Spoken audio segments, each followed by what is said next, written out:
Welcome to the Council of Elrond podcast. I'm Dave and I'm joined by my brother Johnny, and we are here to briefly discuss our thoughts on the new trailer that just dropped for the game Tales of the Shire.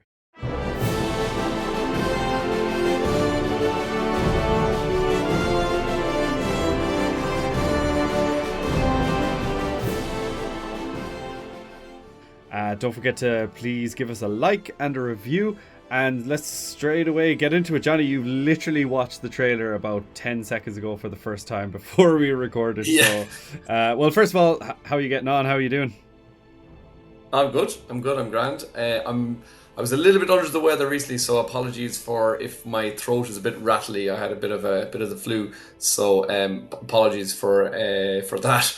But I'm doing well now. I'm doing good, and yeah, as you mentioned, like literally, you were about to click record on this, and I said, "Wait, hang on, I haven't watched it yet." So I went back and I watched the trailer. So it's very fresh. You're gonna get a very fresh opinion now. It's very fresh, but also I've gone back and watched it a few times, so at least I've looked at some finer details. You've done your homework at least. A little bit. It wasn't a huge trailer, as you've just seen.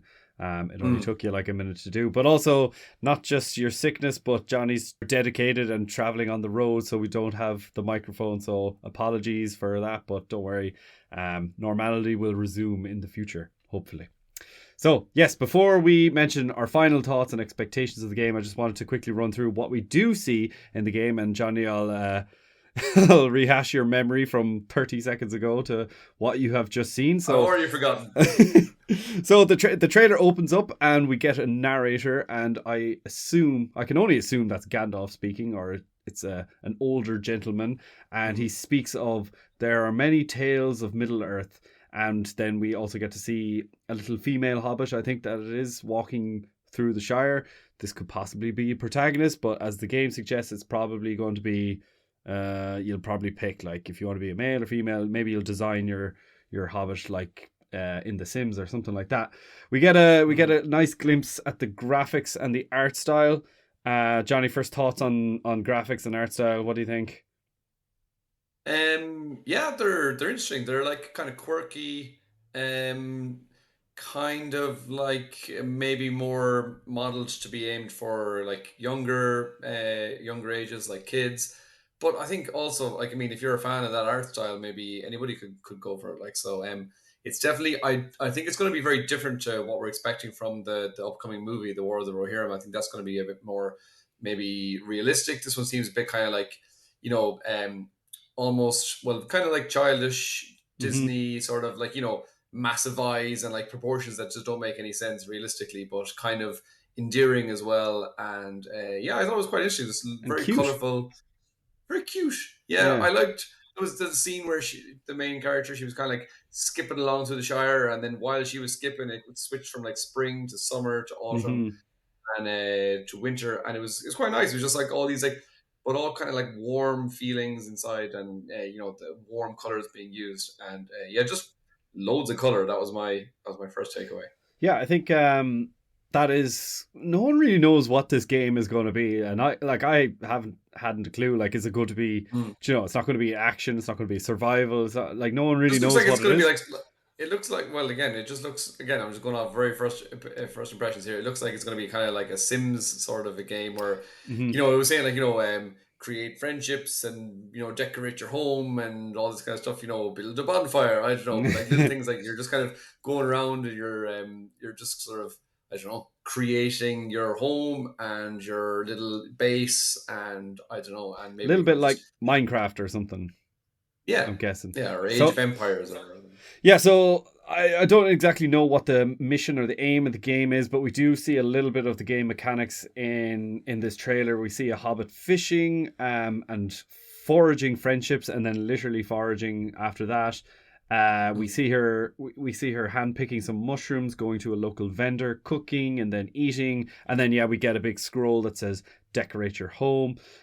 We see vegetation growing, and we see, like you already mentioned, seasons changing. So obviously there's going to be a feature of the game where, I don't know, is it going to affect change? Like, maybe you can't forage during the winter or whatever. And then what pops Yeah. up is explore by water in a scroll. And the first time I watched this trailer, I think I was kind of half asleep. It was You're last like night. explore by like via Yeah. water. Is And that the I was like, vision? explore by water, and the next clip wasn't her in a boat, and I was like, and I was waiting for it to say explore by land and then explore by air or something. Air. Yeah, I yeah, was yeah. like, what's that about? And I was like, oh, by water, right? Okay, right. Yeah. But That's hilarious. that does kind of suggest that it's not going to be, even though it's called Tales of the Shire, we're not going to get the entire Shire, which is a little bit of a disappointment. But Bywater features most of the important stuff, like the Green Dragon and That's where you and I will be spending our time anyway, I'm sure. actually, Nerd of the Rings suggested Matt had a deep dive on this, or he broke down the trailer as well, and he suggested that perhaps maybe they'll bring out some DLC that'll have other areas in the Shire, but like I think that was he was just riffing, and I don't know how that would go down well if they kind of release half a game and then bring out a bunch of DLC. We know Yeah. developers aren't very popular when this happens. Um, but yeah, finally we get a glimpse of a festival and what I assume is the party tree, but I don't know. It's just maybe their interpretation of the party tree. And then we get Gandalf in the flesh and plenty of other Yeah. hobbits around him. So this does confirm that Gandalf is in the game. Well, I assume it's him. It's hardly going to be anyone else. It could be Yeah. Saruman, Yeah. but He's wearing grey. he's wearing it was kind of like purpley grey, but like a Yeah. kidsy, cutesy grey. Mm. But this would also suggest the timeline of the game to probably be based not after the War of the Ring, but before, because or maybe like around Bilbo's birthday or between Bilbo and the Frodo taking the ring from the Shire. So So do you think then that it's gonna be like based because like I was kind of wondering, well again from just the brief trailer that we've got, I thought we're probably going to just get maybe a couple of figures like a Gandalf and you know mhm, maybe even Bilbo might pop up or something like that. But I think we're probably not going to get any sort of like story that's going to be connected to anything really. It's just going to be sort of completely invented storylines of different characters who would have been living alongside maybe our heroes, and kind of like what we saw in the Third Age game, mhm. where you meet just like a random Gondorian, and you're like, oh, is this like a cheap version of Boromir or something? Yeah, Then it's just like, like no, it's just some random Barithor dude was that it? Erethdor, yeah, yeah. So but he's Something just like another that. random Gondorian soldier, and it's kind of like at first I was like, oh, I want to play with the real characters, but then it's kind of like, oh, it's cool. These guys are just living their own lives in the same kind of timeline, or maybe it's 50 years before, or 150 years, or something like that. But I don't know. I'd be interested. I mean, obviously, it's always nice to have a couple of little characters that you know, and again, Gandalf's one who's just been knocking around for a few thousand years, so it's like, we'll stick Gandalf in, that's fine. But I wouldn't be surprised if maybe there's only maybe elves or wizards who are the only long-standing characters that might feature in this game, because Yeah. other shorter living creatures, maybe a golem might appear because again he's quite long living as well. But I don't know, what's your expectation? Are you expecting to meet like Frodo and the boys, for example? Well, yeah, I don't know about big characters like Frodo and Bilbo, but like we definitely have seen Gandalf. But the difference Hmm. between this and the Third Age game is the fact that the Third Age game there was a lot of rights up in the air, and you know they didn't really have the rights to other characters. I think they could only go off the movie. So you do bump into like Aragorn, Legolas, and Gimli in the Third Age game, but they couldn't just take other book characters. They had to invent other game characters because they And so could what's the only go off story the with the movies. rights for this So game? this, I think this has everything. I think All right. luckily we got an interview from our friend Matt again from Nerd of the Rings, and he was down in New Zealand with all the Kiwis, and he was talking to the game developers. And in that interview, one of the guys mentioned that they have a lot of the book characters. So I don't know, is like Torbold, Hornblower going to be there, or you know, maybe Sam's gaffer, or some of the characters from the book itself. He said that there's going to be plenty of those characters, but there's also a couple of invented ones. But those invented characters feel grounded and as if they should be in the Shire, so it's not kind of taking the piss. So for lack of a better word, but yeah, I don't know. As far I've never played any of those games like Minecraft, or I said Minecraft, I think it's Minecraft or Animal Crossing, which a lot of It's people are craft of the comparing this to. mind. Yeah. So I don't really know, like I don't know firsthand where the enjoyment comes from. If you're just like vibing, I suppose a lot of people are saying like this looks like pure vibes. I'm like, I get that, but I haven't lived it yet. So yeah, I don't know. It's going to be interesting. One thing I'd like to mention as well that I absolutely love the music that was in this trailer, which sounds very whimsical and hobbity by Yeah, nature. it Uh, sounds cool. but yeah, I'm gonna jump straight to asking you the big question. Judging from this trailer and this trailer alone, is this a game, Johnny, that you will be purchasing and playing? Um, I don't know. And to be brutally honest, I'm going to say right off the bat, it's not the type of game that I would usually go for. And also, the fact is, I'm not a huge gamer. I'm not. Yeah, I yeah. don't play games as much as you do. So I only kind of play the odd game when, usually on your recommendations, when you're like, "Oh, you have to play this game, give it a go," and you usually like I get your hand-me-down games. And you're like, "Oh, you have to play this." I'm like, "Okay, fine," but How the I've done. turntables? Yeah, years ago it was the other way around, folks. But now I'm old and I don't game as much anymore. I have to just live the real game, which is the game of life. And but if I have time, I do like to play. I like kind of first player games. I like kind of games where you've got quests and um.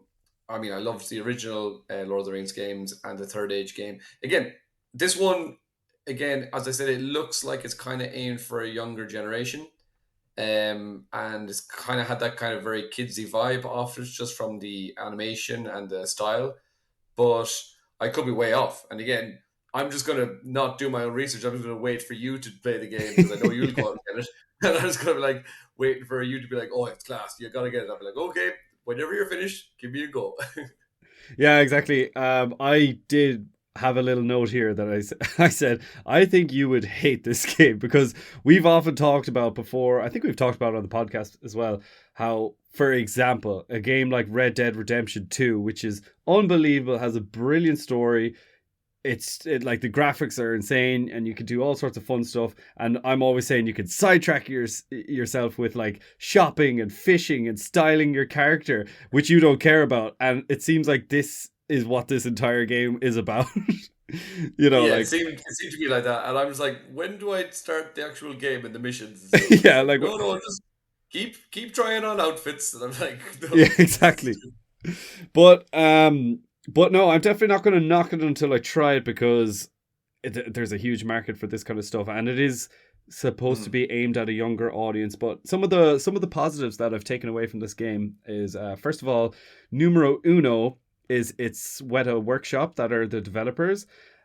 mm. Numero dos is that in Matt's interview from Nerd of the Rings, he talked with the producers and the developers of the show, and you could see some of the insane enthusiasm from the guys that are behind this. And like, I would say that for me, the one kind of shining light and the one kind of saving grace of this, the fact that what really does attract me to the game are the names of the people that are behind it, the people that are involved. yeah, yeah, that's definitely a big one. And it's not just, obviously some of the old games like Return of the King, Two Towers, and the Third Age, like they're just created by EA, and I don't know what kind of Tolkien lore or like Tolkien professors were involved in those games at all, but they were all bangers. But this one actually has Mm.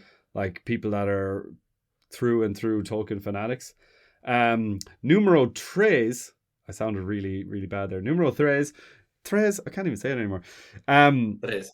yeah, it's a different game. It's not meant to be about the graphics, which the graphics or maybe even the storytelling, which is probably primarily what I would go for in a game. Like how good does it look visually, and what kind Mm. of story does it tell, and also how fun the action is. And none of those are components of this game. So I think it is just about adventure and pure vibes and chilling and Yeah. just being like cozy and cute. A lot of people are describing this as like a cozy game, which I've Yeah. never really cared about too much in a game, but like I'm willing to take that step, folks. It does seem like something that you could play and you just feel good afterwards. You're like, that was nice. Now, like Yeah, you have to make a little cup of tea and sit down and play this game kind of thing. exactly. Yeah, and just I think you just vibe with the music and a lot The of music does seem great. a, I did enjoy that.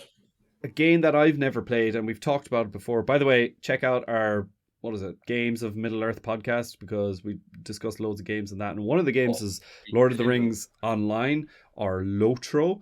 And I think that it's similar vibes. It's just like a hugely expansive game where you walk around and you can like chat to people. Like, I think there is fighting and stuff, but it's more so just like traveling and adventures and exploration.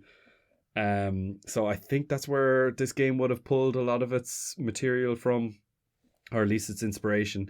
Another thing is we must note that this is alpha footage, so graphics can potentially improve, but I wouldn't imagine that'd be that much. And finally, my last positive thing to take is that on the previous trailer where it showed the live action book, we saw signs, like in that we saw little art that showed the green dragon, Ivy Bush.